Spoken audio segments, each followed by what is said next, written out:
Buenas tardes a todos, soy el ingeniero Daniel Noya y es un gusto para mí y para todos los que colaboramos en Dell Ingeniería darles la más cordial bienvenida a este webinar titulado Principios de los ensayos triaxiales, el cual será impartido por el maestro en Ingeniería Esteban Fino Velasco, quien nos dará primeramente una semblanza de lo que ha sido su formación y su trayectoria y posteriormente iniciará con su presentación.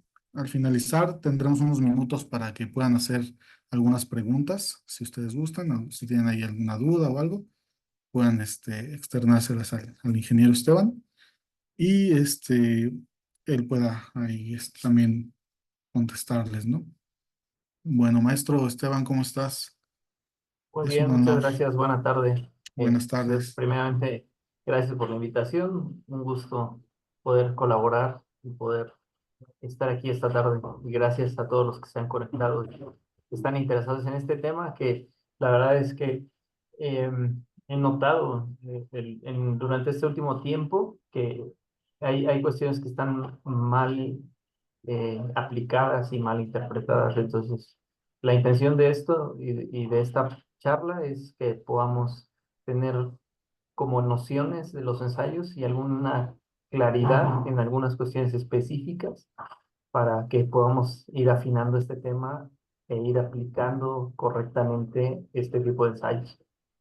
No, hombre, al contrario, muchas gracias a ti por aceptar la invitación y por darnos este tiempo que sabemos que estás ahí en la oficina trabajando, pero pues te agradecemos siempre la disposición.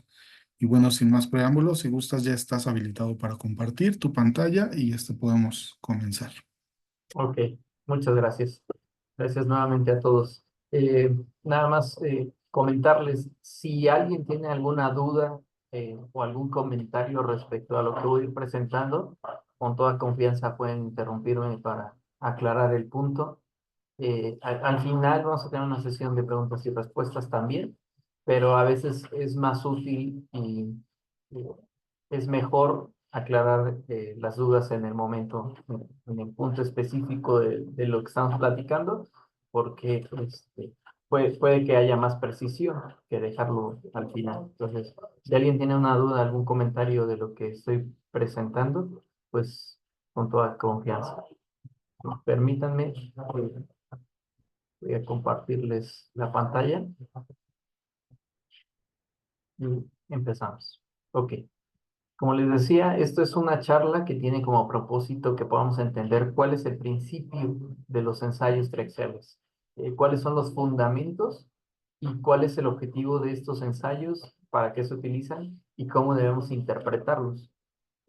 Una de las preocupaciones más grandes que yo tengo y que en los últimos años he visto es que el ensayo triaxial tipo UU, que es el no consolidado, no drenado, está usado indiscriminadamente. Es decir, lo aplicamos para todos los estudios que hacemos, para todos los materiales que tenemos, independientemente de la condición de las muestras. Entonces, algo que quiero dejar muy claro y espero que hoy se lleven esta conclusión es que este tipo de ensayo no se puede aplicar indiscriminadamente, es decir, no es aplicable a cualquier tipo de material ni a cualquier condición. Y ese es el tema. Que así lo hemos hecho, así lo hemos ejecutado como un ensayo universal que podemos aplicar a cualquier material y en cualquier circunstancia. Y no es así. Entonces espero que esta plática les sirva para aclarar ese punto y que a partir de ahí tengan la inquietud de estudiar y analizar cuál es el objetivo de cada una de las pruebas y cuál prueba es aplicable a la situación específica en la que ustedes estén trabajando. Entonces, vamos a empezar. Primero me presento, yo soy ingeniero civil, graduado en la UAP, en la Universidad Autónoma de Puebla, e hice una maestría también en la UNAM en el área de geotecnia. Estoy como gerente técnico en Inspectec Supervisión en Laboratorios, más o menos estoy por cumplir 20 años aquí. Nuestro trabajo y mi función principal tiene que ver con el control de calidad de las obras. Hace un par de años que estoy colaborando también como profesor de asignatura en la Facultad de Ingeniería y actualmente soy parte del Padrón Nacional de Evaluadores de la Entidad Mexicana de Acreditación en algunas áreas, que tienen que ver con el área de construcción, que es terracerías, pavimentos, concretos, y en el área de metal mecánica en pruebas no destructivas. Y también participé en los últimos 2 periodos en la mesa directiva de análisis y delegación centro. Entonces es un poco del desarrollo profesional en el que me desenvuelvo. Ok, ¿qué vamos a ver hoy? Básicamente vamos a hacer una pequeña introducción a lo que son este tipo de ensayos, para qué se emplean, qué finalidad tienen, cuál es el uso que le damos frecuentemente, y después algunos conceptos teóricos que se relacionan con este tema y que la intención es que estos conceptos teóricos nos ayuden a entender y a interpretar adecuadamente estos ensayos. En términos generales son cuestiones muy generales de los conceptos y de la prueba. Eh, Si ustedes requieren mayor profundidad y esto les inquieta a meterse eh, específicamente a estos temas y al desarrollo e interpretación de la prueba, pues por ahí podrían empezar con estos temas, pero hay mucho que profundizar ahí y hay mucho que estudiar, hay diversa literatura y muchísimos artículos respecto a estos temas. Entonces, podemos empezar, a lo mejor un inicio sería por entender y tratar de interpretar lo que nos dicen las normas, los estándares que refieren este ensayo. No les recomendaría mucho revisar los estándares mexicanos o las normas mexicanas porque eh, esta misma confusión que yo he visto está trasladada ahí y es complejo de poder entender porque la misma norma como que confirma lo que erróneamente hemos entendido e interpretado. Entonces, las normas de ASTM, los estándares de la UNE, de la Unión Europea también, o inclusive hay algunas normas ISO respecto a estos temas, también pueden ser bastante útiles. Entonces, los conceptos que vamos a ver es el principio de esfuerzos efectivos, la trayectoria de esfuerzos que es, para qué nos sirve y cómo se utiliza. Y propiamente ya vemos lo que son los ensayos triaxiales, qué tipos hay, cómo se ejecuta la prueba, para qué nos sirve y qué resultados obtenemos. Y algunas conclusiones a partir de estos temas. Entonces, vamos a empezar. En general, el tema de la determinación de la resistencia al esfuerzo cortante de los suelos es fundamental. ¿Por qué? Porque de la resistencia al esfuerzo cortante dependen mucho del comportamiento y de las capacidades de los materiales naturales para someterse a distintos tipos de esfuerzos. Esfuerzos que se relacionan con el empuje de tierras, con la estabilidad de taludes, con capacidad de carga, etcétera. Entonces, todos estos temas están gobernados sí o sí por los esfuerzos cortantes que se aplican al suelo directamente, a la masa de suelo. Entonces, es fundamental entender esto, es fundamental entender que el esfuerzo cortante es el que gobierna la capacidad de las estructuras térreas o las masas de suelo para comportarse adecuadamente bajo estas condiciones. Ahora, para poder medir o determinar el esfuerzo cortante que un suelo puede soportar, lo más sencillo y lo que se utiliza universalmente son justo los ensayos triaxiales. ¿Por qué? Porque son ensayos que son relativamente sencillos. Y sencillos no quiere decir que cualquiera los pueda ejecutar sin ninguna precaución o de manera burda o simple, porque pues obviamente como en muchas áreas y en muchas cosas, lo que no se hace con cuidado, pues corre el riesgo de no reflejar o no representar lo que estamos buscando. Entonces hay que tener cuidado obviamente con el desarrollo y hay que hacerlo conforme están establecidos en los estándares, hay que hacer las cosas tal cual se describen, pero con todo el cuidado del mundo, porque estamos hablando de una muestra que es sumamente pequeña. Estamos hablando prácticamente de muestras de 36 milímetros de diámetro y 72 de altura, más o menos, entre 7 y 8 centímetros de altura, y que esto nos va a representar una masa de suelo, pues, infinitamente más grande que la muestra. Entonces, si en esta muestra o en este tamaño de muestra lo que determinamos es erróneo o no lo hacemos con cuidado, pues imagínense el impacto que va a tener en todo lo que es la masa de suelo. Entonces, es un ensayo sencillo porque se puede ejecutar pues, de manera simple. Ya les decía, no tiene que ver con hacerlo sin cuidado, sino se puede seguir una metodología que es sencilla. Es de bajo costo, comparada con lo que cuesta un estudio de mecánica de suelos o comparado con el costo de la obra. La verdad es que un ensayo traxial es un costo mínimo respecto a eso. Y sobre todo son usados porque los resultados en realidad son confiables. El tema y justo el comentario de mi parte es un resultado confiable si se hace y se interpreta adecuadamente, que es ahí donde yo he visto una deficiencia. Ok, entonces para hablar de los ensayos triaxiales necesitamos algunos fundamentos y esos fundamentos inicialmente tienen que ver con el principio de esfuerzos efectivos. Entonces, ¿qué es esta cuestión o a qué nos referimos con los esfuerzos efectivos? Primero tenemos que entender que el suelo es una estructura que está compuesta de tres fases, básicamente, y tiene que ver inclusive con los estados de la materia. Una fase sólida, una fase líquida, que es agua, y la fase gaseosa, que en este caso es aire. Entonces, el suelo se compone de esas tres fases que están ordenadas irregularmente. Cada tipo de suelo es diferente y cada estructura del suelo es diferente, que tiene que ver con la composición, inclusive mineralógica, y con el proceso de formación propio del suelo. Pero siempre hablamos de lo mismo. Una fase sólida que está rodeada por vacíos, espacios huecos, que puede estar simplemente llenos de aire o, en algún caso, llenos de agua, total o parcialmente. Entonces, partiendo de este principio, que el suelo tiene estos componentes, la fase sólida, la fase agua y la fase de aire, es que podemos empezar a interpretar a qué nos referimos y cómo se aplica este tema de los esfuerzos efectivos. Ok, si ven en la pantalla del lado derecho está un diagrama que intenta hacer una referencia a dos partículas del suelo. Dentro de la masa del suelo hay partículas que se conectan o que se unen o que están sobrepuestas una con otra.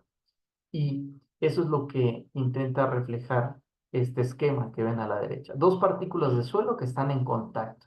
Y entre ellas, el espacio que vemos, déjenme marcarlo, el espacio que vemos aquí, en este caso, en este esquema, todo este espacio que rodea a estas partículas por ambos lados, todo ese espacio está lleno de agua. No se ve ahí porque no lo menciona a lo mejor con claridad, pero está lleno de agua. Y ese espacio que está lleno de agua, eh, lo que nos está diciendo este esquema es que eh, hay un esfuerzo que se está transmitiendo, que de hecho se ve aquí. Este esfuerzo es un esfuerzo externo que está aplicado a la masa de suelo. Y entonces, este esfuerzo externo que se aplica a la masa de suelo, lo que hace es que los espacios o los lugares donde hay contacto entre las partículas de suelo, que en este caso sería esta zona, están sometidos a un esfuerzo, a una parte del esfuerzo, no completamente a toda. ¿Por qué? Porque en este espacio que estaba vacío, que ahora está lleno de agua, también hay un esfuerzo que está representado aquí. Está distribuido parte de este esfuerzo, digamos que este esfuerzo total, que aparece como N, está descompuesto. Una parte en la parte líquida, en el agua, y otra parte en la parte sólida, en la parte de los granos, de las partículas sólidas del esqueleto dentro de la masa de suelo. Entonces, cuando hablamos de esfuerzos efectivos, hablamos de uno de esos dos componentes, una parte, la parte que corresponde al esfuerzo que se aplica directamente solo a la parte sólida, solo a la parte de las partículas y de los contactos que existen entre las partículas. Entonces, lo que dice el principio de esfuerzos efectivos es que cuando aplicamos un esfuerzo, este esfuerzo total está compuesto por estas dos partes. La parte que carga la parte sólida y la parte que está no propiamente cargando, yo le llamaría eso de manera burda o simple o absurda para poder entenderlo, como un tipo de presurización, es decir, porque el agua es incompresible, el agua no se puede comprimir. Entonces, lo que hace el agua cuando se somete a un esfuerzo es transmitir ese mismo esfuerzo a lo que tenga alrededor. Entonces, si lo que tiene alrededor son partículas de suelo, pues esta agua está aplicando esfuerzos sobre esas mismas partículas. Y eso lo vemos y está definido aquí como lo que conocemos como presión de Ford. Entonces, el esfuerzo total que sufre una masa de suelo tiene dos componentes. Una componente es este esfuerzo que ya les decía, que transmite partícula a partícula en la parte sólida, y la otra es la presión que existe en los espacios vacíos, porque es así, es como una presión. Por eso les decía, de manera burda o absurda lo podemos definir como una presurización, y eso es lo que conocemos como presión de poro. Entonces, hablando de los esfuerzos efectivos, Terzaghi propuso esta analogía mecánica para tratar de entender qué son y cómo funcionan los esfuerzos efectivos en una masa de suelo. Entonces, lo que él decía es, el suelo, los suelos que son suelos finos, que tienen una baja permeabilidad, funcionan como eh, es como un gato que tiene dentro de sí, está lleno de líquido y tiene un resorte. Vamos a suponer que esto es un gato hidráulico que tiene un resorte dentro y que está lleno de un líquido. Y que esta válvula que permite que este líquido se drene cuando le aplicamos un esfuerzo, por el momento está cerrado. Entonces, bajo esa condición, esta analogía lo que representa es justo un suelo compuesto solo por dos fases. La fase sólida, que sería lo que vemos aquí como el resorte, y la fase agua, que está en esta zona, que es todo eh, el agua que podría ser en el caso de, hablando de un gato hidráulico, podría ser aceite, ¿no? Pero este fluido que rodea el resorte es la fase líquida que representa el suelo. Entonces, Terzaghi lo que dijo, bueno, vamos a suponer que esto representa el suelo. ¿Qué pasa si nosotros imponemos un esfuerzo al suelo bajo esa condición? Entonces, en el tiempo cero, o sea, inmediatamente después que hemos puesto este esfuerzo al suelo, como la válvula está cerrada, no hay forma de que el agua escape de aquí. ¿Quién carga completamente este esfuerzo?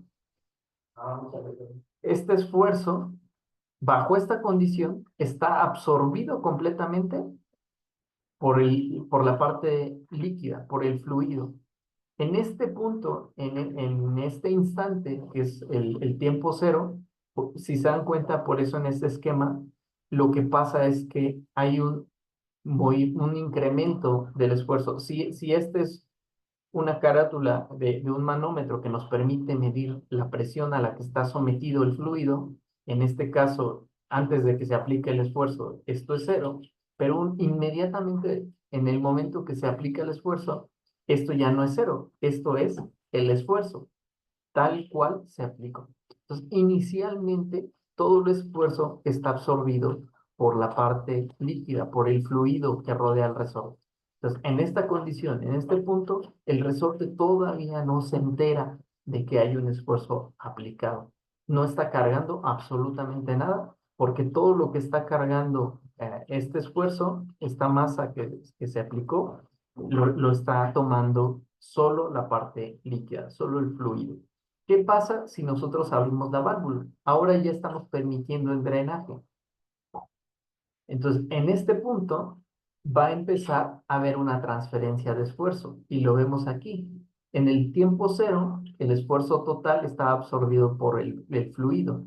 En un tiempo determinado, como tiempo uno, que no ha pasado el tiempo total para que este sistema se estabilice, sino está en camino a estabilizarse, en ese tiempo intermedio hay una transferencia de esfuerzos. Una parte, que aquí lo vemos reflejado, una parte que sería la diferencia entre el cero inicial y este punto, la está absorbiendo todavía la parte del fluido, la parte líquida. Pero aquí, en este tiempo, ya el resorte está empezando a cargar con este esfuerzo. Entonces, este esfuerzo total que aplicamos aquí, ahora tiene dos componentes. Una que está cargando la parte sólida, el resorte, y otra que está cargando la parte líquida. Al final, cuando este sistema entra en equilibrio y que hay una disipación ya del esfuerzo en el fluido, cuando el fluido deja de cargar por esa disipación, porque le permitimos al agua salir o al líquido salir, en este punto el fluido aquí nos dice, este medidor lo que nos mide es el esfuerzo al que está sometido el líquido. Entonces, en este punto, el esfuerzo al que está sometido el líquido, si se dan cuenta, es otra vez cero. Otra vez está en la condición inicial. Pero alguien está cargando el esfuerzo. ¿Y quién lo está cargando? Pues en este punto, todo el esfuerzo lo está cargando el resorte. Entonces, en el tema del principio de esfuerzos efectivos, utilizando esta analogía, lo que representa el esfuerzo efectivo es la magnitud de esfuerzo que carga el resorte. Y como vemos aquí, en esta parte, en esta condición, pues no hay un esfuerzo efectivo.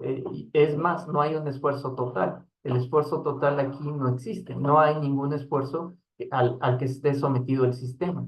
En la segunda parte, en este esfuerzo total, inicialmente todo lo está cargando la parte líquida. Es decir, en esta condición, la segunda, el esfuerzo total es igual a la presión de poro.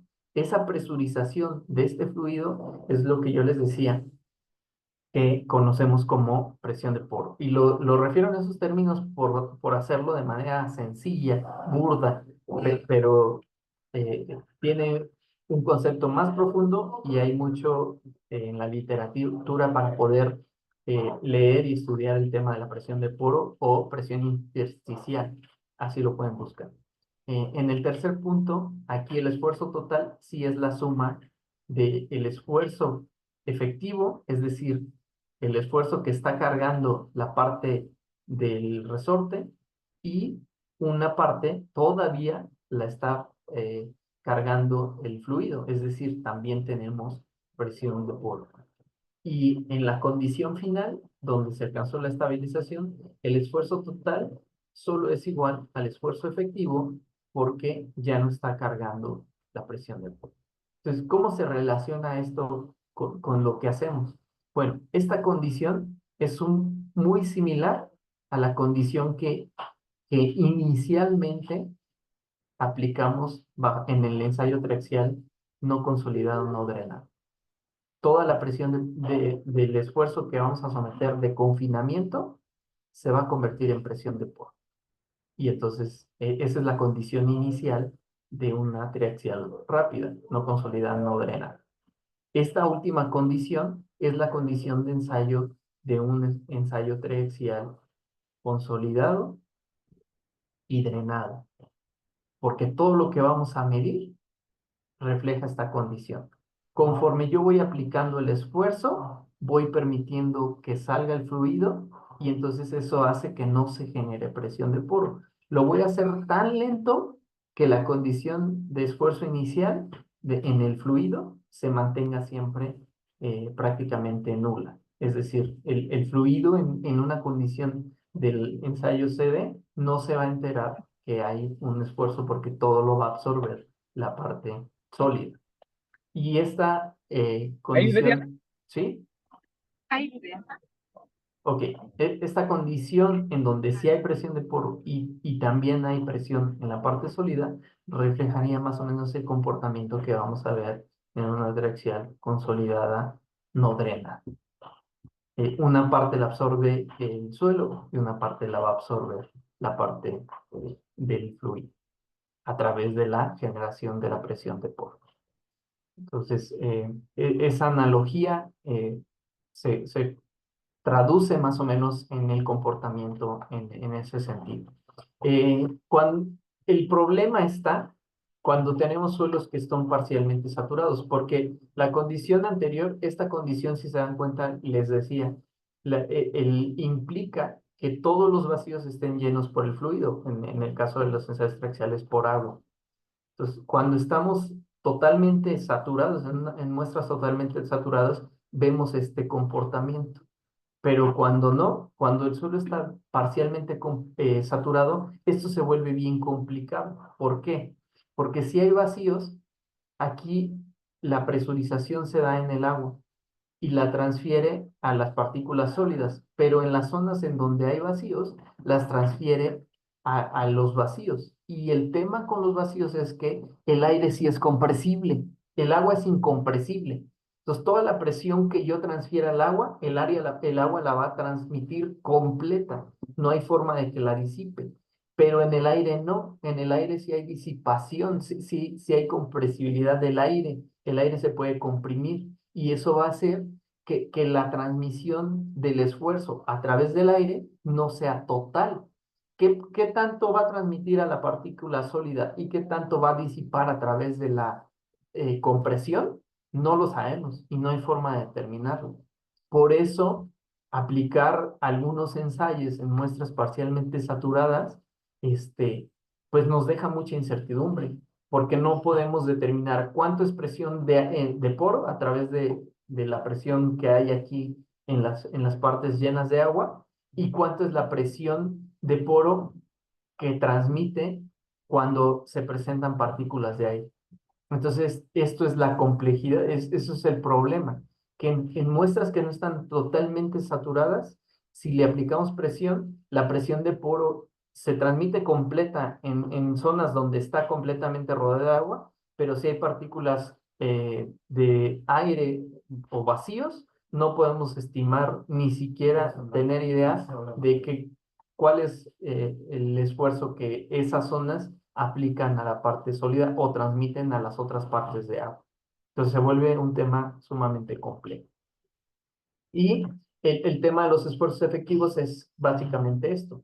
Todo el esfuerzo que se aplica en una masa de suelo que está representado en este diagrama de esfuerzos o distribución de esfuerzos, el esfuerzo en la superficie es cero y se va acumulando conforme vamos profundizando en la masa de suelo. Entonces, este esfuerzo que vamos midiendo tiene dos componentes. La componente de la presión de poro y la componente de los esfuerzos efectivos. Entonces, ese es el principio de los esfuerzos efectivos. El esfuerzo total que podemos medir en los suelos como el peso específico por la profundidad, es decir, a cierta profundidad podemos encontrar el esfuerzo en cualquier punto si multiplicamos el peso específico del suelo por la longitud a la que queremos conocer este esfuerzo. Entonces, ese esfuerzo al que está sometido ese punto tiene dos componentes. Una componente es la presión de poro cuando obviamente hay presencia, en este caso aquí lo vemos, el nivel de aguas freáticas está en la superficie. Entonces aquí este bloque y este esquema de distribución de esfuerzos nos relacionan lo que es la presión hidrostática. Y la presión hidrostática también se traduce en presión de poro, porque en este punto el agua, el agua que compone esta masa de suelo está presurizada. ¿Por qué? Pues por su peso propio también.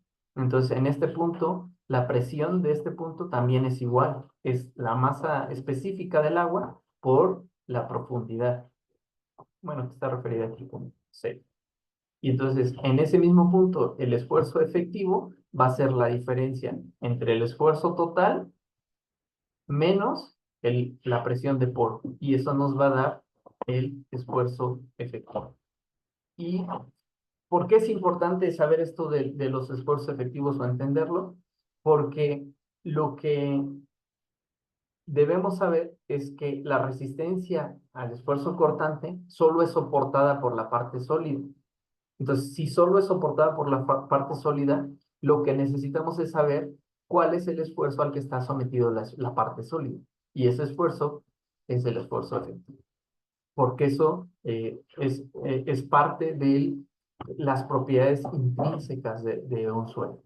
Eh, la, la, lo que resista la parte sólida de una masa de suelo, eso va a ser más o menos una constante, hablando de el mismo suelo con características similares. Sabemos el tema de la formación y que no hay perfección, ni es en realidad un medio infinito, isótropo, etcétera. Tantas teorías que tenemos al respecto de lo que es una masa de suelo no se cumplen en la realidad, pero sí más o menos se asemejan en el comportamiento y en las evaluaciones que hacemos.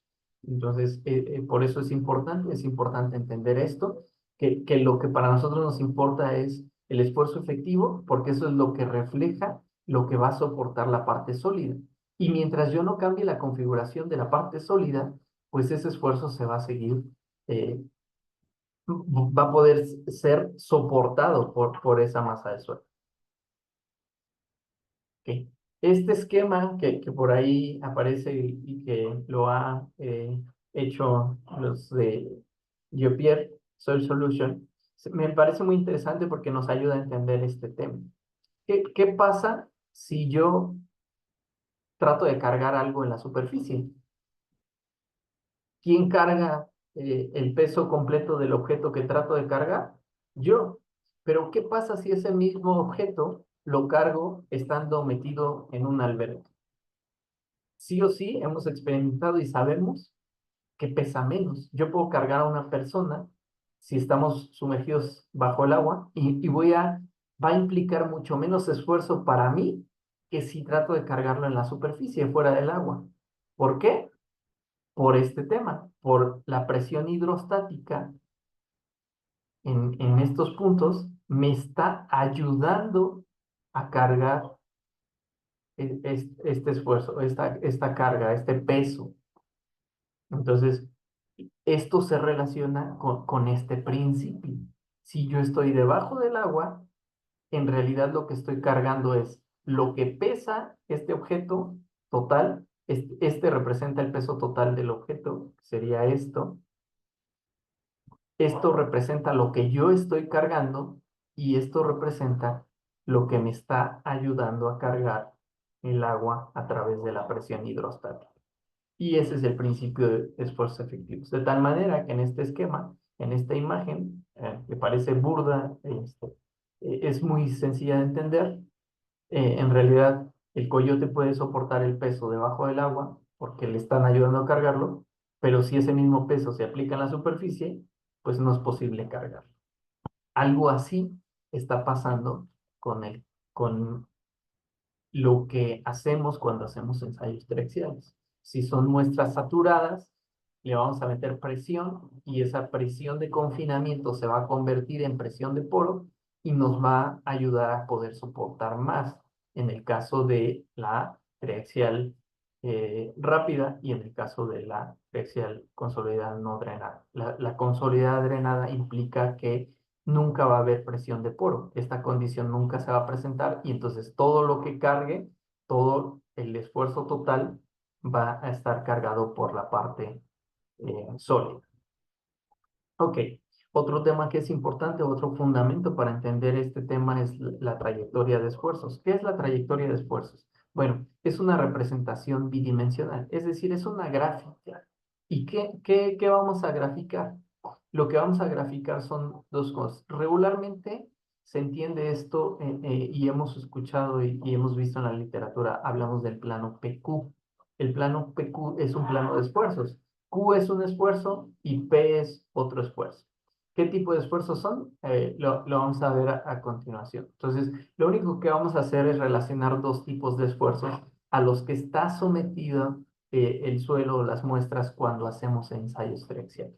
Y aquí tiene esta gráfica, nos ayuda a entender que hay diferentes formas de verlo. Es decir, esta línea verde representa el comportamiento en estos dos esfuerzos que ya vamos a ver qué es, en función de esfuerzos totales. Es decir, en lo que vemos aquí, todo lo que yo estoy aplicando de carga, lo voy a graficar en este esquema y tiene un comportamiento y siempre va a tener este comportamiento 3:1. Ahorita vamos a ver por qué.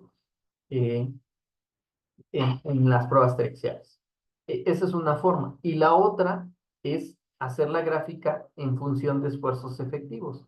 Es decir, en lugar de graficar todo lo que está cargando la muestra, sin importar si la carga el agua o si la carga la parte sólida, lo voy a graficar cómo se va moviendo y cómo se va comportando durante la prueba. En el otro caso, en términos de esfuerzos efectivos, solo voy a considerar esto, lo que realmente está cargando la parte sólida, cómo se comporta y cómo se mueve en esta gráfica, lo que está cargando realmente el suelo. Y eso es lo que vamos viendo, que a medida que se va incrementando este esfuerzo, en términos de esfuerzos totales, que es las líneas rectas en color verde, a medida que va incrementando este esfuerzo, que se llama esfuerzo desviador, ese es el Q, ahorita vamos a ver qué es, se va incrementando también el esfuerzo total que se presenta en el... Y eh, contrario en el caso de los esfuerzos efectivos, conforme vamos incrementando el esfuerzo desviador, el esfuerzo efectivo pues va sufriendo una trayectoria diferente, o se va moviendo en otro sentido respecto a ese esfuerzo desviador. No es que esté cargando menos, sino es que la trayectoria la inclinación de la curva se va comportando de manera diferente. No es una constante y además de que no es una constante, pues va reflejando otro comportamiento. ¿Por qué? Porque va habiendo un incremento de la presión de poro, porque ya vimos que la diferencia entre el esfuerzo total y el esfuerzo efectivo es la presión de poro. Entonces, la presión de poro, ¿qué nos dice este comportamiento? Que la presión de poro se va incrementando de manera no lineal, no es lineal, no tiene que ver o no está gobernada por el esfuerzo desviador, por el esfuerzo que yo estoy aplicando al momento de llevar a la falla el suelo o la muestra. Entonces, les decía, es un plano PQ. P representa el esfuerzo medio, que es la suma del esfuerzo del esfuerzo que yo estoy induciendo, del esfuerzo total, que es el que estoy induciendo a la hora de llevar a la falla la muestra que ya está en la cámara triaxial, más 2 veces el esfuerzo de confinamiento sobre 3. ¿Por qué? Esta es la probeta. Y vamos a ver en 3 dimensiones, hay un esfuerzo vertical,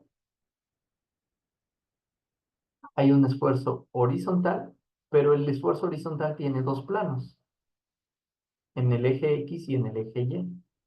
Entonces, este P es el esfuerzo medio que está aquí. Entonces, el esfuerzo vertical, el esfuerzo horizontal en el eje X y en el eje Y. El esfuerzo horizontal, inicialmente cuando empezamos el ensayo, es la presión de confinamiento. Pero conforme vamos aplicando ya el esfuerzo a través del vástago que metemos a la cámara triaxial y que lleva a la falla esta muestra, este esfuerzo ya va a ser la suma del esfuerzo que está aplicado por el confinamiento más el esfuerzo que induce de manera externa la aplicación de la carga a través de este pistón. Entonces, ese esfuerzo lo voy a ir midiendo conforme se va haciendo el ensayo y esa es la componente vertical. La componente horizontal siempre va a ser el esfuerzo de confinamiento. Entonces, el esfuerzo de confinamiento va a ser el mismo en las dos direcciones, en la dirección X y en la dirección Y. Por eso estoy sumando dos veces ese esfuerzo. Esto es equivalente a que yo dijera el esfuerzo medio, representada por la letra P, es el esfuerzo en X más el esfuerzo en Y más el esfuerzo en Z sobre 3. Este esfuerzo en X y en Y es dos veces el esfuerzo de confinamiento, que son estos dos. Y el esfuerzo en Z, pues es el esfuerzo total vertical que estamos aplicando. Pues esa es la forma de encontrar cuánto vale el esfuerzo medio efectivo, el esfuerzo en las tres direcciones tridimensional. Y el otro esfuerzo con el que vamos a comparar, que es el eje Q, como veíamos en la gráfica anterior, el esfuerzo medio se pone en el eje de las X y el esfuerzo Q es el esfuerzo vertical que estamos sometiendo a la prueba. ¿Qué es el esfuerzo efectivo? En función de esfuerzos totales o efectivos es igual. Por eso aquí no aparece como esfuerzo efectivo, porque da lo mismo. Q es igual a el esfuerzo total que aplicamos verticalmente, perdón, menos el esfuerzo de confinamiento en función de esfuerzos totales. Esto es igual si también lo hago en función de esfuerzos efectivos. ¿Por qué? Porque la presión de poro resta igual para los dos. O sea, aquí, para pasar de aquí a aquí, lo que tengo que hacer es esfuerzo 1 menos la presión de poro. Uy, Dios, perdón. Y esto sería esfuerzo 3 menos la presión de poro. Y aquí estamos restando presión de poro y aquí estamos sumando presión de poro y entonces esfuerzo 1 menos esfuerzo 3 es igual a esfuerzo 1 efectivo menos esfuerzo 3 efectivo. Y este es el esfuerzo desviador, es decir, es el esfuerzo que está llevando a la falla al suelo o a la muestra de suelo. Y de manera que vemos gráficos de este tipo. La línea continua representa la trayectoria de esfuerzos en esfuerzos totales y la línea discontinua representa la trayectoria de esfuerzos en esfuerzos efectivos. Y la diferencia en cada punto es la presión de poro, que va cambiando y se va modificando conforme va avanzando el ensayo. Ahora sí, hablemos de los ensayos triaxiales. Ok, ¿en qué consiste el ensayo triaxial? Una muestra de suelo que está confinada a través de una membrana de caucho. La voy a meter a una cámara triaxial. Le voy a aplicar una presión de confinamiento y esta presión de confinamiento está aplicada por un fluido que está alrededor de esta muestra y por fuera de esta membrana de caucho o de látex. Y ese es lo que se conoce como presión de confinamiento. Es decir, a este fluido aquí le voy a aplicar una presión, que esa presión va a estar puesta sobre esta muestra del suelo. Después de que ya he aplicado esa presión de confinamiento, voy a aplicar un esfuerzo adicional mediante este pistón. Este pistón que está apoyado sobre la muestra. Una vez que yo empiezo la etapa de falla, este va a inducir un esfuerzo sobre la muestra hasta que la lleve a la falla. Y ese esfuerzo lo conocemos como esfuerzo principal mayor o sigma 1 regularmente en la literatura. Y durante este ensayo, es decir, durante la aplicación de este esfuerzo, hay dos condiciones. Yo tengo aquí una línea de drenaje. Entonces yo puedo decir que cuando le aplique este esfuerzo, voy a dejar abierta la válvula de tal manera que eso permita que el agua que esté dentro de la muestra fluya y se disipe y eso vaya disipando la presión de poro. O puedo decir, voy a cerrar completamente y eso sí o sí va a generar que dentro de la muestra, no se habla de la parte de afuera del confinamiento, sino dentro de la muestra, se genera esa presurización y es decir, esa presión de poro. Entonces, en eso consiste básicamente los ensayos de extracciones de manera general y cada uno de los tipos, ya sea CD, CU o UU, se relacionan con esto. ¿En qué se diferencian? Pues vamos a ver cuál es la condición de cada uno, pero en el principio de los tres es lo mismo. Vamos a aplicar una presión de confinamiento aquí, a la que se va a someter la muestra, y posteriormente una presión o un esfuerzo que lleve este suelo a la falla. Y es la presión de confinamiento es sigma 3 y el esfuerzo que lleva a la falla es sigma 1, esfuerzo principal mayor. ¿Cuál es la diferencia entre los tres ensayos? Bueno, en la consolidada drenada, ¿qué pasa? Yo aplico la presión de confinamiento, aquí está, aplicada sobre esta muestra en los tres ejes. Es el mismo esfuerzo aplicado en tres sentidos. Después lo llevo a la falla, pero durante el tiempo que lleva la falla, ya les decía, aquí hay una línea de drenaje que conecta el interior de la muestra con el exterior. Y lo que voy a hacer aquí es dejar la válvula abierta. Es decir, voy a permitir que cuando yo aplique este esfuerzo, el agua que tiene aquí, que llena los vacíos de la muestra, se vaya por el drenaje. ¿Y qué implica eso? Lo voy a hacer tan lento para permitir que el agua fluya y se expulse por el drenaje sin que eso genere presión de poro. La presión de poro en esta condición va a ser cero. Entonces, como la presión de poro en esta condición es cero, el esfuerzo total que estoy aplicando o el incremento de esfuerzo, todo es esfuerzo efectivo, porque todo lo está absorbiendo la parte sólida. Ese es el principio de este ensayo, que la condición en la etapa de falla permita que se drene el agua y que no se genere presión de poro. Y obtenemos resultados como este. Estos son el esfuerzo de confinamiento inicial que induje a la muestra y después esto, para llegar a este punto, representa el esfuerzo desviador, es decir, el incremento de esfuerzo que apliqué para llevar a la falla la muestra. Esto fue lo que resistió esta magnitud de esfuerzo. Y todo ese esfuerzo fue absorbido y soportado por la parte sólida de la muestra. Y por eso vemos estos círculos en una línea discontinua.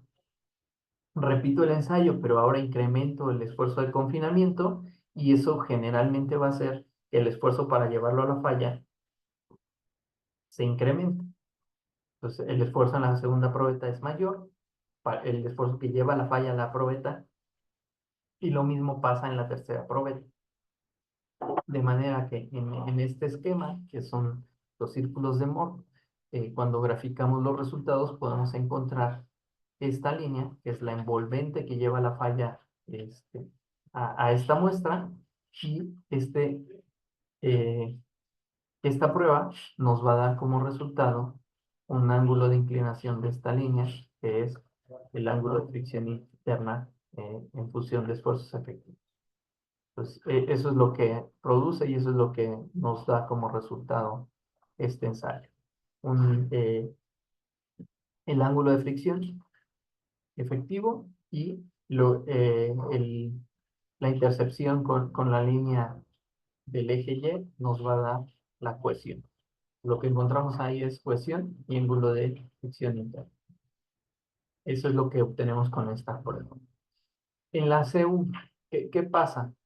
Igual, aplicamos la presión de confinamiento, pero en este caso la válvula de drenaje está cerrada.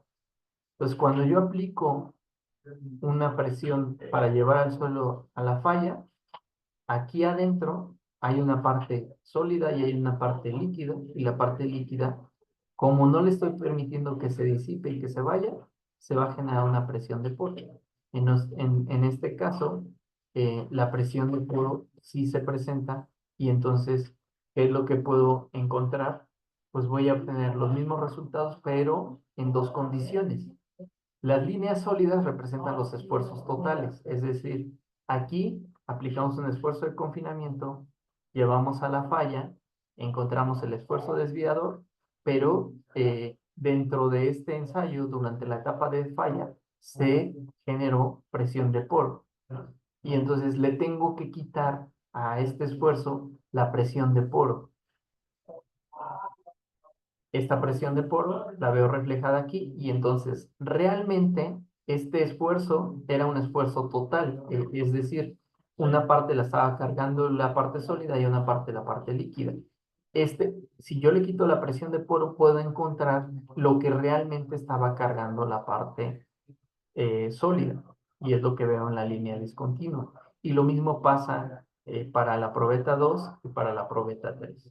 Y en todos los casos, vean, se generan diferentes presiones de poro, que eso está influido y gobernado por las propiedades de la muestra, del suelo, etcétera, y algunas otras condiciones. Y en este tipo de ensayos puedo encontrar el ángulo de fricción interna y la cohesión en términos de esfuerzos efectivos, pero también podría encontrar un ángulo de fricción interna en función de esfuerzos totales. En realidad, este ángulo de fricción no tiene que ver con el comportamiento propio del suelo. ¿A qué me refiero? Este ángulo puede ser diferente bajo diferentes circunstancias o bajo diferentes eh, aplicación de algunos esfuerzos. No va a ser constante propiamente porque puede ser que la presión de poro se vaya comportando diferente por algunos cambios en la configuración, no estructural propiamente, pero sí en las cuestiones, sobre todo de confinamiento. Si yo cambio los confinamientos, este ángulo probablemente o seguramente va a cambiar. No así este sí no va a cambiar. Entonces, este sí me refleja el comportamiento del suelo en todas las condiciones, porque se va a mantener constante. Entonces, por eso es importante que siempre que hacemos ensayos y evaluaciones, lo que podamos determinar es el ángulo de fricción interna en función de esfuerzos efectivos, porque ese sí o sí se relaciona con el comportamiento del suelo. Es un parámetro que refleja el comportamiento del suelo. Y por último, en el ensayo UU, incremento la presión de confinamiento y eso va a generar una presión de poro en, dentro de la muestra. Entonces, cuando estamos hablando de probetas que están saturadas, esta les decía, tiene que ver con la analogía hidromecánica de Tersay. Si yo aplico una presión de confinamiento, eso automáticamente, la presión de confinamiento se convierte en presión de poro. Y entonces, yo aquí solo tengo esfuerzos totales, porque no conozco los esfuerzos efectivos, porque en esta prueba eso es una condición específica de esta prueba. No voy a permitir el drenaje, no va a haber drenaje, pero además no voy a poder medir la presión de poro. No mido la presión de poro, simplemente lo único que tengo es el esfuerzo total que apliqué y el esfuerzo de confinamiento que tenía inicialmente. De tal manera que lo único que puedo obtener son círculos que están en función de esfuerzos totales. No puedo saber ni conozco cuál es la condición del esfuerzo efectivo porque no hay medición de presión de poros. Entonces, en este ensayo donde no hay medición de poro, lo que debería encontrar son algo como esto. 3 pruebas repetidas que van a tener el mismo comportamiento. Eso se presenta siempre que las probetas tengan una condición o un grado de saturación de el 100%, es decir, que todos los huecos estén completamente llenos de agua. ¿Y por qué me tienen que dar 3 círculos iguales? Porque estoy haciendo la misma prueba 3 veces. ¿Por qué? Porque si yo tengo una probeta que está 100% saturada y le aplico un esfuerzo de confinamiento, como les decía, este esfuerzo de confinamiento se va a convertir en presión de poro. Entonces, no conozco el esfuerzo efectivo que hay porque no tengo la presión de poro ni puedo medirla para esta prueba. Pero vamos a suponer que por aquí estuviera el esfuerzo efectivo, el que le estoy sometiendo. No lo conozco, pero vamos a suponer que es ahí. Este, ¿Y qué pasa si esa misma prueba, antes de ensayar, yo le incremento el confinamiento? Este incremento va a ser un incremento de presión de poro por este principio, por el principio del gato hidráulico que está con la válvula cerrada y que está lleno de agua y que yo le pongo un esfuerzo y todo ese esfuerzo se convierte en presión de poro porque todo lo absorbe el agua. Entonces, la presión de poro ya es diferente. En este caso, en la primera probeta, esta era la presión de poro. Si le incremento la presión de confinamiento, pues lo único que pasa es que se incrementa la presión de poro. El esfuerzo efectivo sigue siendo el mismo. Y lo mismo pasa para la tercera probeta. Yo incremento el confinamiento, incremento presión de poro. El esfuerzo efectivo, es decir, el esfuerzo que tiene el resorte, en el caso de la analogía, sigue siendo el mismo, el que tenía la condición inicial. Entonces, por esto, porque el esfuerzo efectivo es el mismo para los tres ensayos, para las tres probetas, la condición es la misma y estoy repitiendo una muestra tres veces. Entonces, si se dan cuenta, la magnitud del esfuerzo que lleva la falla aquí es prácticamente el mismo que el que lleva la falla aquí y el que lleva la falla aquí. Porque lo que estoy haciendo es, si yo pudiera graficar el círculo de esfuerzos efectivos, obtendría tres círculos más o menos en la misma posición inicial de confinamiento y en la misma posición final de este esfuerzo principal mayor. Entonces, tres veces repetida una prueba, pues debería dar más o menos el mismo resultado. Por eso obtenemos aquí solo esta línea que no representa un ángulo de fricción. Es decir, en este caso no significa que el ángulo de fricción es cero. No, simplemente en esta prueba yo no puedo obtener un ángulo de fricción porque no sé cuál es el esfuerzo efectivo, que ese sí me refleja el comportamiento del suelo y que me puede dar una envolvente de falla. Y lo que se obtiene a través de este ensayo es algo que se conoce como resistencia a corte no drenada del suelo, que podemos ver en la literatura como CU, como SU. ¿Qué es? Pues es simplemente el esfuerzo total que llevó a la falla del suelo bajo una condición dada. A eso significaría el esfuerzo total que llevó a la falla del suelo. Esa sería la condición de la resistencia a corte no drenado. Entonces, eh, regularmente, luego vemos pruebas triaxiales de tipo U y vemos este tipo de resultado. ¿Por qué? Porque en pruebas triaxiales tipo U sí encontramos diferentes o círculos de diferente tamaño que en teoría se relacionan o nos refieren una envolvente de falla. Bueno, esto se conoce como resultados que no son convencionales, es decir, que no deberían existir. ¿Por qué? Porque lo que está pasando aquí es que como no está 100% saturada, sino es parcialmente saturada, aquí vemos una saturación parcial, eh, que no sabemos específicamente, que puede ser similar, pero lo que es un hecho es que va a haber vacíos dentro de las partículas sólidas de la muestra. Entonces, ¿qué está pasando aquí? ¿Por qué no tiene el mismo tamaño? Pues porque no sabemos cómo estas partículas de aire, como lo comentaba al inicio, disiparon el esfuerzo total. Y entonces lo que medimos, lo que vemos, son aparentemente distintos esfuerzos. ¿Por qué? Porque la distribución de los esfuerzos o la disipación de esfuerzos en los vacíos de aire se comportó de manera diferente en las tres probetas. En algún caso permitió resistir más, aparentemente aquí, y en otros casos permitió que resistiera menos. Pero en términos de esfuerzos efectivos no tenemos absoluta idea de cuál fue el comportamiento y por lo tanto, pues no sabemos qué está pasando. Y además, esta condición en suelos parcialmente saturados, pues se va a dar hoy, pero este grado de saturación no sabemos durante cuánto tiempo se va a mantener. De tal manera que ese es el resultado hoy, pero puede ser que no sea el resultado mañana, porque si la saturación se reduce, esto va a cambiar. Si la saturación se incrementa, esto va a cambiar. Entonces, eso quiere decir que va a tener un comportamiento diferente hoy que mañana o que en un año o que en la temporada de sequía o en la temporada de lluvias, etcétera. Entonces, no es difícil confiar en un resultado así, porque esta es una fotografía. Este fue su comportamiento hoy, que interpretamos de esa manera, por cierto, errónea, pero que probablemente mañana no se comporte así como lo describimos el día de hoy. Que además, les digo, la verdad es que esto es una interpretación errónea, porque esto puede cambiar con mucha facilidad, ¿no?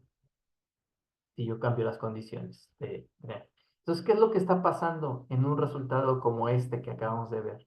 Bueno, está pasando, en esta condición yo sé específicamente cuánto estoy cargando. Si la saturación es cero, si el grado de saturación es cero, el esfuerzo total, ya lo dije, es igual al esfuerzo efectivo. En esta otra condición, si está totalmente saturado, el esfuerzo total es igual al esfuerzo efectivo menos la presión de poro.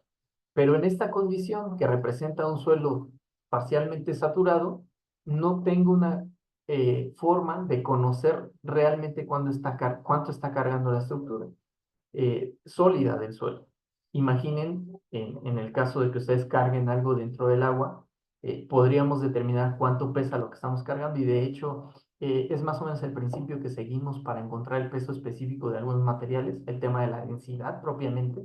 La densidad está gobernada por este principio. El peso sumergido tiene que ver con el peso total menos el volumen desplazado o es lo que es lo mismo, la presión hidrostática que está aplicada en este objeto por el principio de Arquímedes, pero si un objeto lo meto o lo sumerjo parcialmente, el peso total va a cambiar, va a ser menor que esta condición, pero ¿en qué grado? Pues quién sabe, dependiendo. Si lo meto un 30% va a ser un valor, pero si lo meto al 80% va a ser otro, o si lo meto solo el 10% va a ser otro. Entonces, eso pasa, esta condición es la que reflejaría de manera absurda o burda lo que está pasando con una prueba triaxial rápida en la que la muestra no está totalmente saturada. Una parte la está cargando el agua, una parte la está cargando la estructura sólida, pero no hay forma de saber qué parte o qué componentes corresponde al agua y qué componente o qué parte carga la estructura sólida. Por eso es un riesgo eh, interpretar de esta manera una prueba triaxial rápida cuando son muestras que no son saturadas. Ok, entonces para concluir, ¿qué nos dice esto que hemos visto y que hemos revisado respecto a los ensayos triaxiales? Bueno, primero que son los más utilizados porque son confiables, porque sirven para encontrar la resistencia cortante del suelo, porque son fáciles de utilizar y de bajo costo. Y nos permite encontrar valores confiables que nos ayudan a eh, diseñar, a entender el comportamiento de los suelos, siempre y cuando, obviamente, pues estén bien aplicados y bien entendidos. Entonces, otra cuestión es que los esfuerzos efectivos son los que gobiernan cualquier condición porque están diseñados y hechos para condiciones a largo plazo. Es decir, en la analogía que hicimos respecto al gato hidráulico con el resorte, al final lo que importa es cuánto carga el resorte porque esa condición es la más crítica a largo plazo. Inicialmente va a haber presión de poro, pero eso se va a ir disipando con el tiempo de manera que todo el esfuerzo se va a transmitir a la parte sólida. Y eso es lo importante y eso es lo que debemos entender y medir con toda certeza. En algunos casos, cuando hay condiciones a corto plazo que vamos a aplicar un esfuerzo que no vamos a permitir que se disipe completamente, es útil encontrar la resistencia al corte no drenada. Y esta asume que el ángulo de fricción es cero en realidad, porque no estamos midiendo un ángulo de fricción, sino simplemente estamos midiendo cuánto va a soportar completamente el suelo en términos de esfuerzos totales. Y esto puede ser conveniente en ciertas circunstancias, bajo ciertas circunstancias a corto plazo, que pueden ser las más críticas y que se dan en suelos cohesivos, suelos de baja permeabilidad y suelos completamente saturados.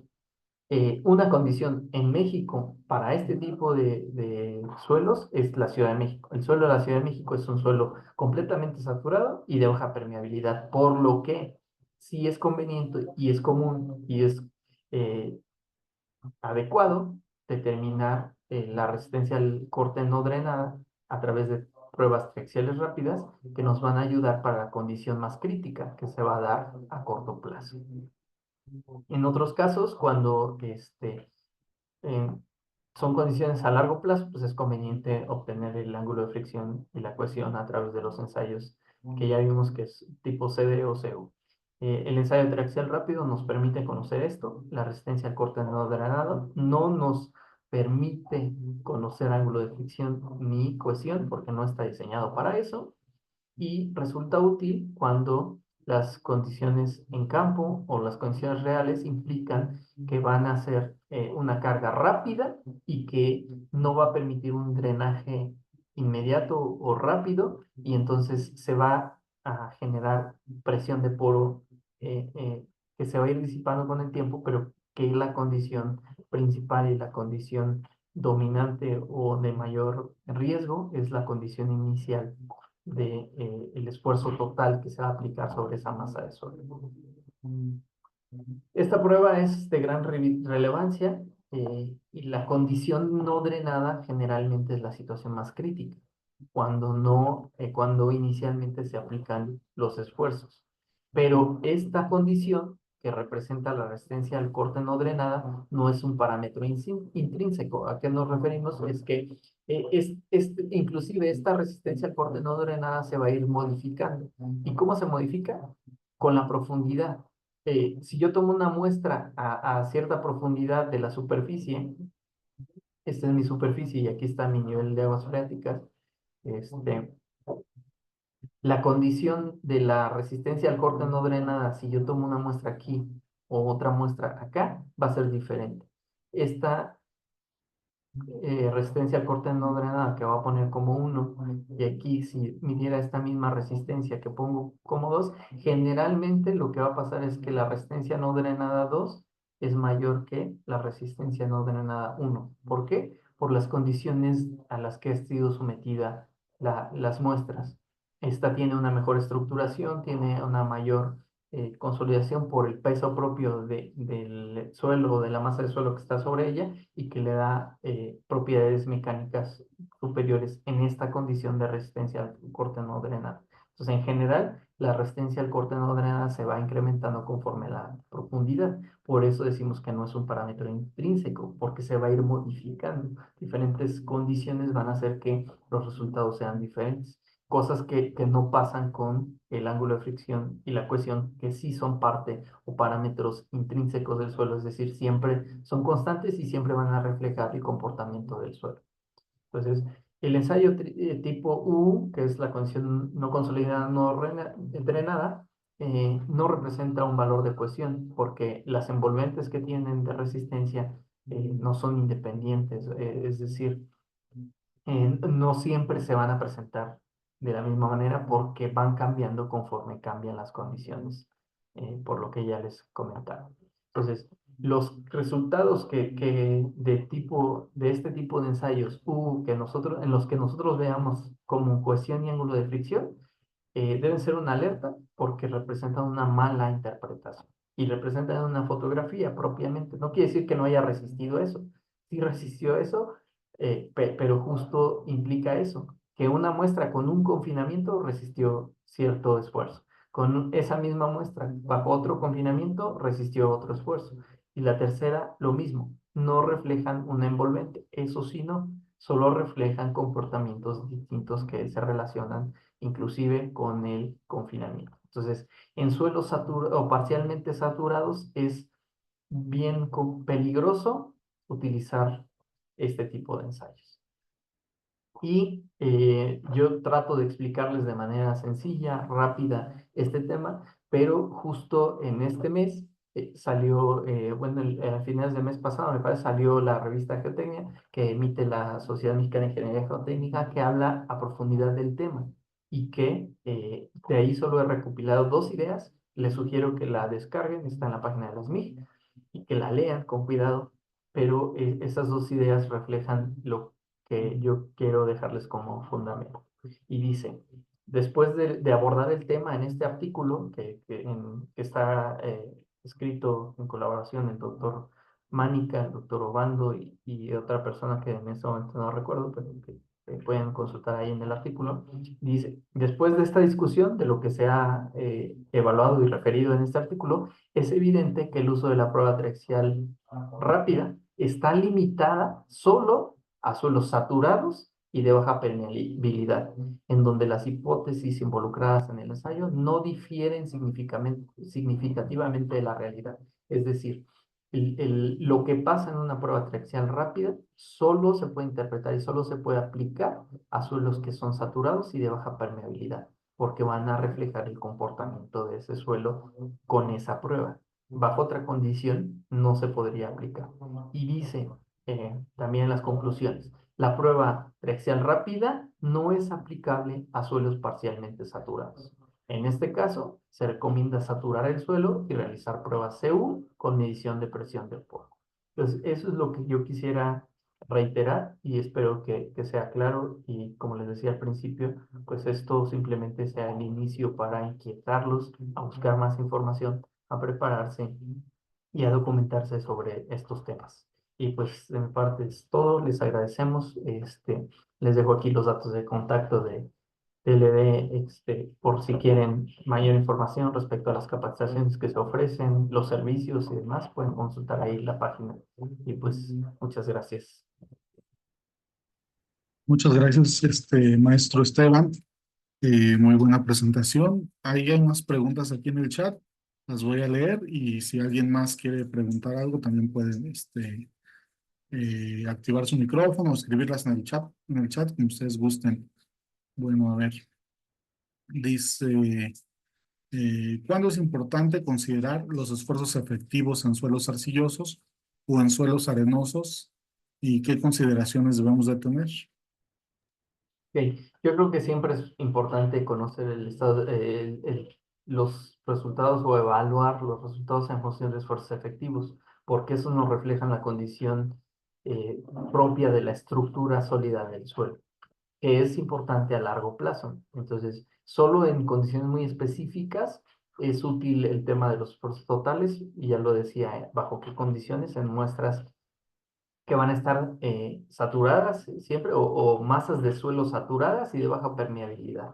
En esa condición sí es importante el tema de los esfuerzos totales, pero en cualquier otra condición, que por lo menos en México yo esa condición solo la veo en la Ciudad de México o solo la he visto, probablemente en algún otro lado, en algunas otras zonas sea también esa condición o haya esa condición, pero mayormente es solo la Ciudad de México. Fuera de eso, vamos a encontrar en la gran parte del país suelos parcialmente saturados y eso implica que estamos obligados a evaluar los esfuerzos efectivos y las condiciones de ensayo bajo esfuerzos efectivos.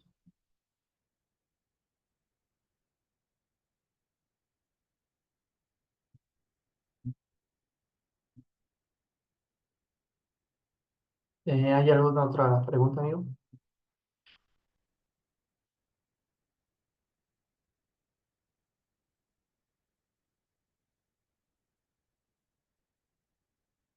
Ok, voy a revisar, vamos a revisar el chat para ver las preguntas. Ah, ok, ya lo tengo.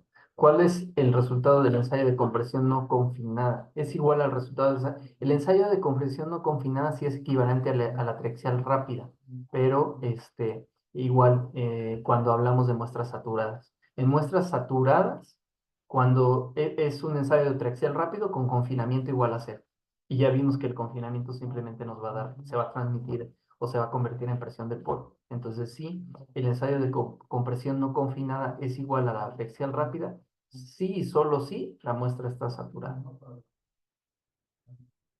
¿Cómo se puede interpretar cuando se tienen resultados de triaxial rápida con los círculos de Moore en vez de ir aumentando el diámetro disminuye, siendo que en teoría se va aumentando el grado de confinamiento? Eso pasa justo por lo que les explicaba, que no sabemos cómo se está haciendo la transmisión de esfuerzos de presión de poro en la parte de los vacíos.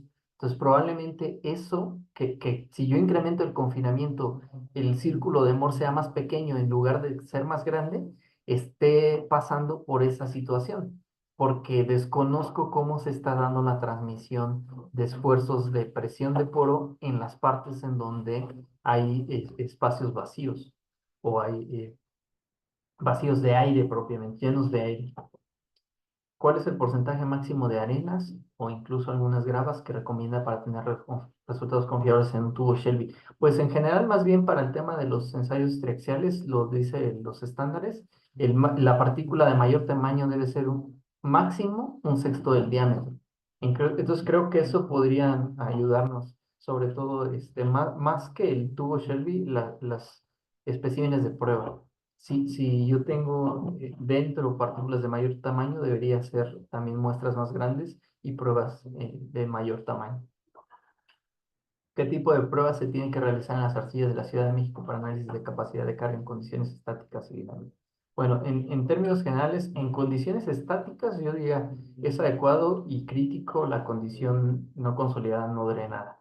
Eso sería inicial, pero yo creo que independientemente de eso, siempre es útil y siempre es mejor también conocer el ángulo de fricción y la cohesión real a través de ensayos CU o CD. Mayormente CU porque el CD es muy complicado hacerlo en arcillas o en suelos arcillosos por el tema de la permeabilidad. La velocidad de ensayo tendría que ser sumamente baja, que va a ser muy complicado lograrlo para que no haya incremento de presión de poro.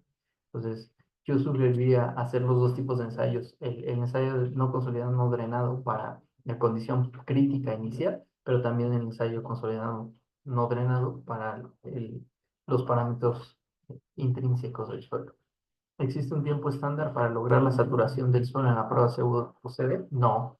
Y de hecho me ha tocado y lo he visto, hay suelos que saturan más rápido que otros. Es decir, podemos lograr saturaciones en horas, 5 o 6 horas, bajo las condiciones obviamente de saturación del ensayo, y otros que pueden tardar 2 hasta 3 días. E inclusive las presiones para llegar a la saturación también van cambiando conforme por diferentes tipos de suelos. Hay suelos que a presiones de confinamiento o diferencias de presiones de confinamiento contra la contrapresión, más o menos se mantienen, pues, pero para ir alcanzando esas condiciones, ustedes saben que hay que ir incrementando la presión de confinamiento. Entonces, hay presiones de confinamiento que vamos haciendo más o menos a 120, 180 kilopascales y pueden lograr la saturación. Y hay suelos que no, que requieren presiones de confinamiento a lo mejor de hasta 300 o un poco más kilopascales.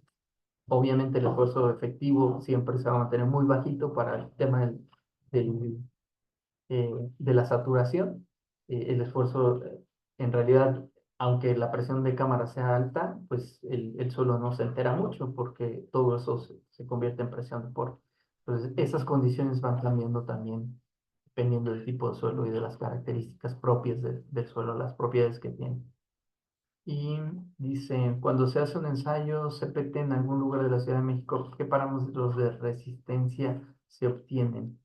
El CPT, no tengo demasiada experiencia en el tema, pero he visto por ahí nada más un par de resultados y regularmente nos da una resistencia también que se relaciona con la resistencia al corte no drenada, pero es una resistencia más bien a la penetración y eso tiene, regularmente lo que hacen es y hay un artículo por ahí que refiere un factor que hace que esa resistencia a la penetración la podamos trasladar o relacionar con la resistencia al corte no drenada. Entonces, por ahí hay un artículo que hace esa conversión, que no es no se usa en general de manera indiscriminada mucho de las que hay, de las correlaciones que existen. Hace una correlación, pero yo sugeriría siempre pues, tener cuidado con el tema de las correlaciones, porque no quiere decir que porque alguien investigó y encontró ciertos valores, podemos aplicarlos universalmente. Y eso pasa con el CPT, con esta penetración, que se puede correlacionar, pero habría que tener algunas precauciones para no utilizarla indiscriminadamente. En algunos resultados de ensayo triaxial, la línea tangente pasa por 2 puntos de un círculo de Mohr. ¿Es válido o qué criterios se pueden utilizar? Es que regularmente se pueden encontrar, ningún resultado va a ser perfecto, ni ningún comportamiento va a ser perfecto. De hecho, varias de las gráficas que vimos por ahí en la presentación, si se dan cuenta, no tocaban como tal específicamente tangentes a los 3 círculos. En algunos sí, y lo que tratamos es de envolver los 3 círculos, ajustar una línea que más o menos se acerque y que refleje el comportamiento y que pueda envolver a los 3 círculos. Pero pues no trabajamos con un medio infinito, isótropo, etcétera. No se cumplen las condiciones ideales como para que podamos asegurar que los resultados y las gráficas van a ser perfectas, ¿no? Entonces, eh, eh, es una cuestión de criterio de cada quien, de tomar un criterio y de establecer más o menos una línea que marque una tendencia y a lo mejor, pues lo que hacemos regularmente, en algunos casos cuando tenemos algunas dudas, como en todo, es, pues, buscamos o establecemos la condición más desfavorable, que está del lado de la seguridad. Entonces, ese podría ser un criterio. Pero ahí sí es cuestión de criterio de quién interpreta los resultados del ensayo. Bueno, no sé si alguien más tenga alguna otra pregunta. Si no es así, pues les agradezco mucho, espero que sea de utilidad y como les decía, que esto los inquiete a buscar más información y a documentarse en el tema para empezar a entender e interpretar adecuadamente. Y, pues, muchas gracias Maestro, nuevamente por la invitación. muchas gracias. Se me andaba yendo aquí el internet, pero bueno, muchas gracias por ahí apoyarme con la lectura de las preguntas. También agradecemos a todos los que se conectaron y estuvieron aquí muy atentos a la presentación y obviamente a ti, maestro Esteban, por pues, tu excelente presentación y por compartirnos un poco de tu conocimiento y tu experiencia. Pues muchísimas gracias. Te vamos a hacer llegar también ahí un reconocimiento por parte de la empresa. Y este webinar va a estar disponible también para que lo puedan consultar posteriormente en la página de Dell Ingeniería. Sigan las redes, estén ahí atentos, que vamos a tener muchos eventos de estos. Y bueno, les agradecemos y nos vemos muy pronto. Hasta luego. Muchas gracias, hasta luego. Gracias.